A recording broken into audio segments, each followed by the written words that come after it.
Okay, today we're going to be reading chapter 9 of Resistance. December 22nd, 1942, Krakow. The week before we attacked the Sigarian Cafe, I barely slept. How could I? When every whisper around me was filled with questions about what might happen that night. What if we failed? What if in the end all our efforts accounted to nothing? Or somehow, more frightening, what if we succeeded? Over the last month, Akivia's membership had grown to 40 people. The swelling of our ranks coming as a response to the rapidly worsening conditions in Krakow.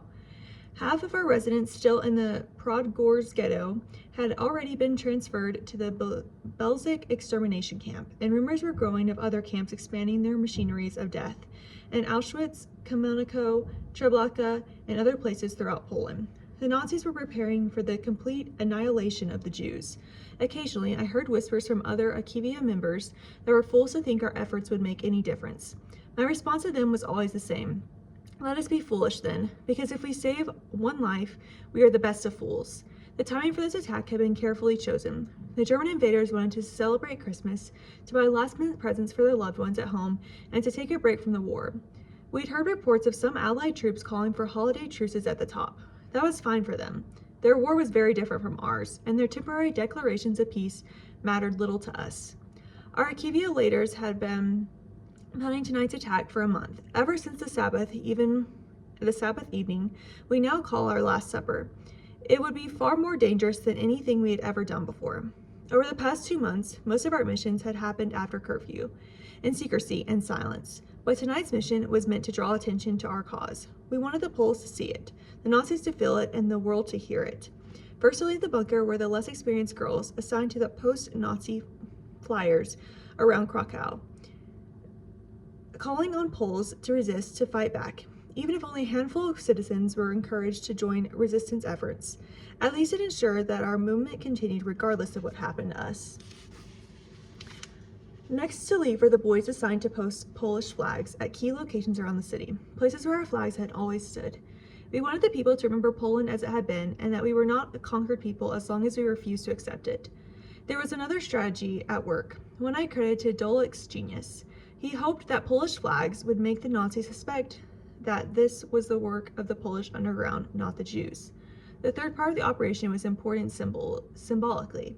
2 of our members were assigned to lay a wreath at the broken statue of Adam Mickiewicz, our beloved national poet. Many Poles were nearly as angry about the destruction of the statue as they had been about our country being invaded. We hoped that the wreath would remind them of that anger. If they would not fight for the millions of living Jews, perhaps they would fight for the memory of the single dead poet. Those Akivia members who lacked enough experience to go far from the bunker were to call the fire department at the coordinated times, reporting fires at various places around the city. There wouldn't be any fires, but they wanted the confusion. I expected that would be Esther's assignment. She could do the least amount of harm there, but that's not the plan. Shortly before we left, Reuben pulled me aside. You should know, Esther has been assigned with us to the Kingaria Cafe. My jaw fell open in utter disbelief. What? By far the most dangerous part of tonight's attack was the cafe.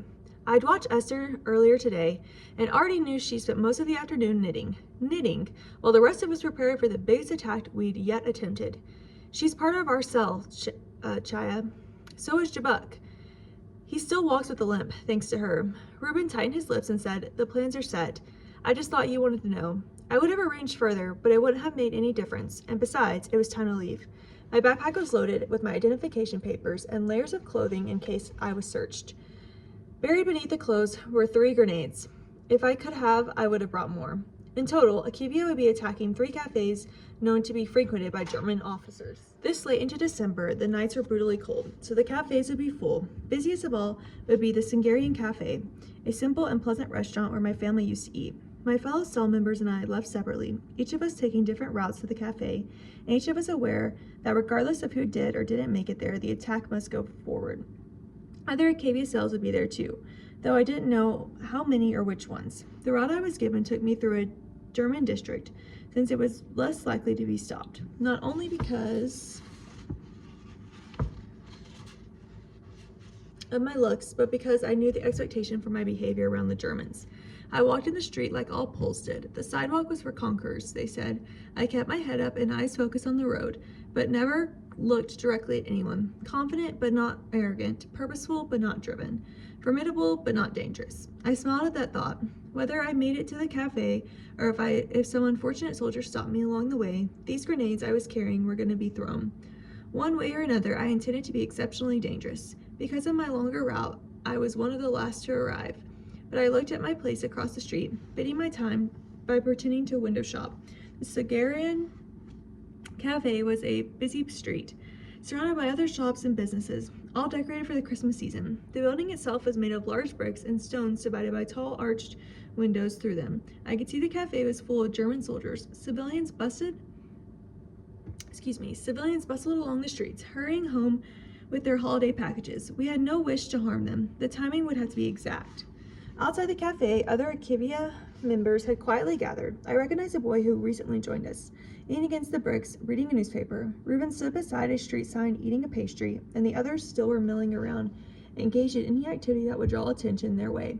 Dalek was near the cafe's entrance on my left. He would give the signal for us to begin. I checked my watch 15 minutes before 7 o'clock, our start time. I lowered my wrist but immediately felt desperate to check it again, eager to see the minutes tick away. But I couldn't do that. I couldn't look as anxious as I felt. Staring in the window across the street, I returned to watching the reflection of the cafe behind me.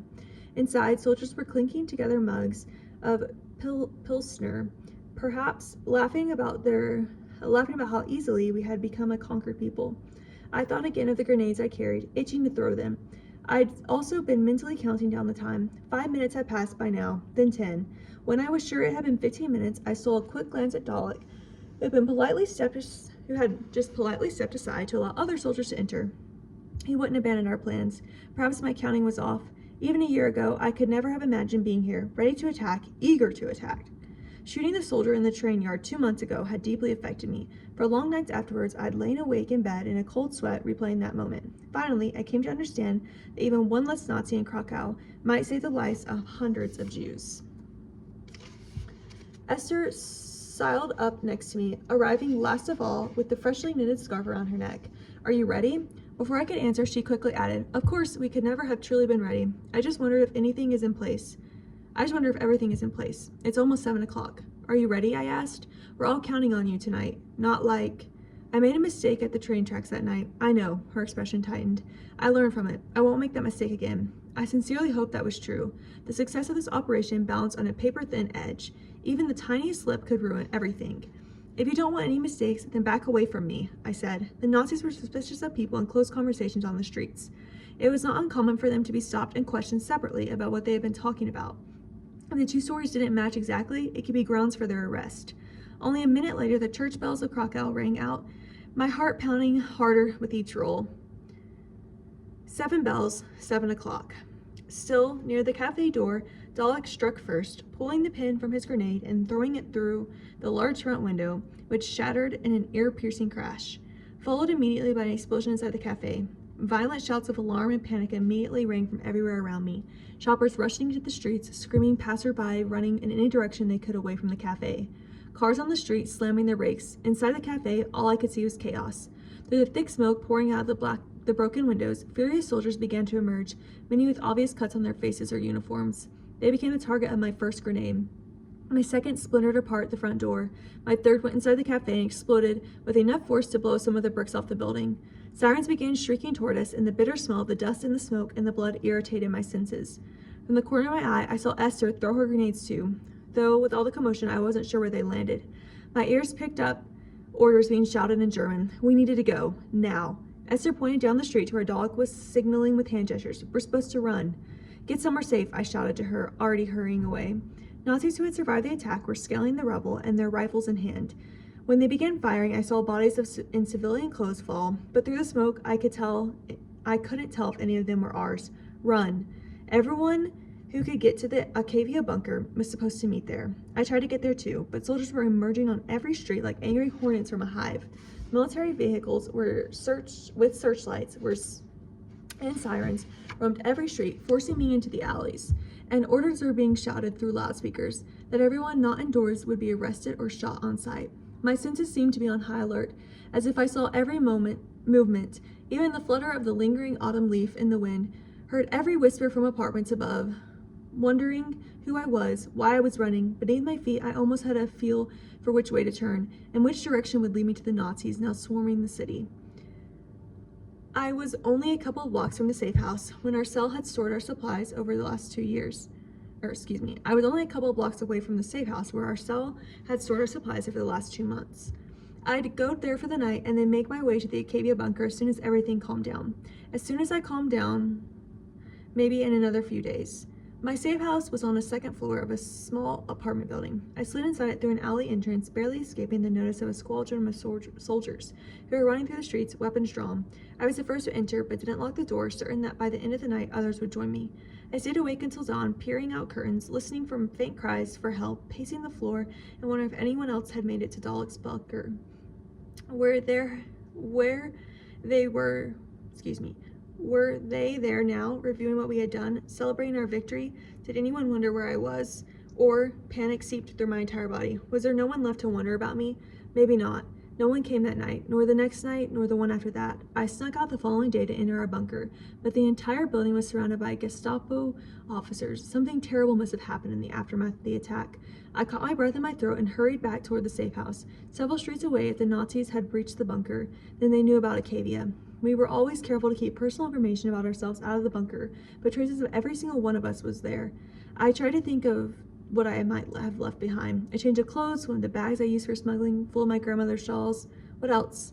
I slammed the safe house door behind me and locked it, then leaned against it, trying not to be sick. Had I left anything behind that could lead back to me or to my parents? No matter how hard I tried to think, I just wasn't sure. Do they know about me? What happened to the rest of Acadia? Was I next? And that is the end of chapter 9.